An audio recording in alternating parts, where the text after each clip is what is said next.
guys, and welcome back to Chapter 41, Human Torpedo of David Walliams' Beast of Buckingham Palace. Now remember to pay close attention because you are going to have to be answering those questions with complete sentences in the end, and make sure you answer them correctly. Random answers is not really doing the work now, is it? Let's get started. Chapter 41, Human Torpedo. Whoosh! Alfred was being propelled through the water so fast he thought he was going to end up in outer space. The water in the underground tunnel was black, and he had no clue whether he was upside down or inside out. He fanned out his hands to try to slow himself down, but it was of no use. Thud! His body was hurled against an underwater wall. Alfred grimaced at the pain, but no bones were broken. He pushed himself up and away from the wall, and gulped a mouthful of much-needed air at the surface.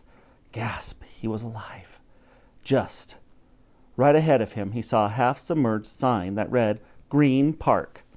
It was the ancient platform notice if they had reached what was once Green Park Underground Station. They were now very near Buckingham Palace. The old vending machine bobbed in the water. Plop, plop, plop.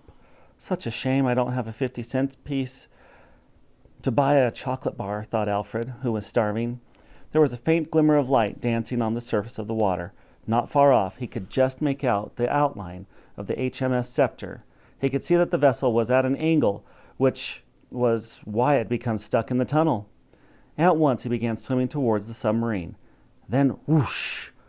Mite shot out of the torpedo tube and smashed slap bang into him. Bash! Arg! He cried. That was cool! Exclaimed Mite. I'm still alive, thanking you for asking, Alfred said sarcastically. Come on, said the girl, and she powered through the water towards the submarine, leaving him flailing behind. Just as he was catching up, Alfred felt something bashing and scratching at his head. Bosh, bosh, bosh. He turned around to see a cloud of flying bats towards him. Squeak, squeak, squeak!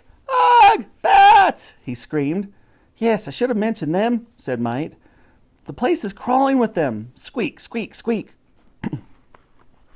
Alfred dived so he could shake them off. After a few strokes, he'd reached Mite back at the submarine. Look at this hatch here, she said. How did Enid say the right lever or the left?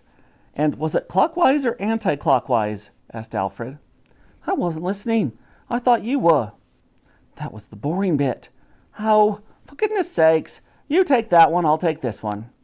After they both yanked the levers to and fro for what seemed like an age, eventually the hatch opened. Clunk. Success. There were cheers from the ladies below deck. Hurrah! One by one they began climbing into the surface. The Queen, Enid, Agatha, Virginia, Beatrix, Daphne, Judith. Thank you, son. You saved us all, said the Queen. You took your time, remarked Enid. Now, can you all swim? Asked Alfred. Doggy paddle, yes, Agatha replied. I have my 25-meter badge. Then let's go, commanded the prince. Together they swam towards the light at the end of the tunnel. The light grew dark in the thundercloud that passed over it. I should warn you, began Mite. We need to look out for. But before Mite could say bats, the swarm of creatures dive-bombed them. Squeak, squeak, squeak!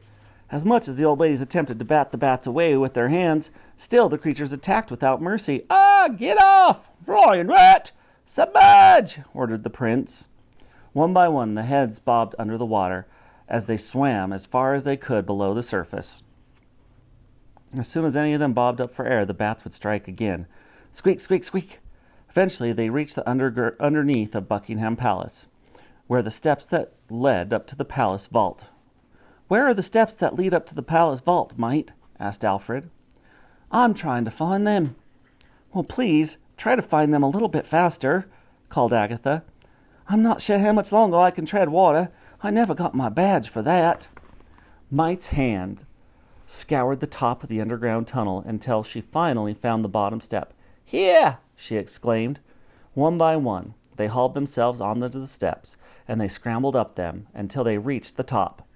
Above them was the large stone in the floor of the vault. Together the prince and Might pushed it up and aside. Clunk! Alfred climbed up first, and then helped the others into the palace vault. Little did they know who was waiting for them, looming in the shadows.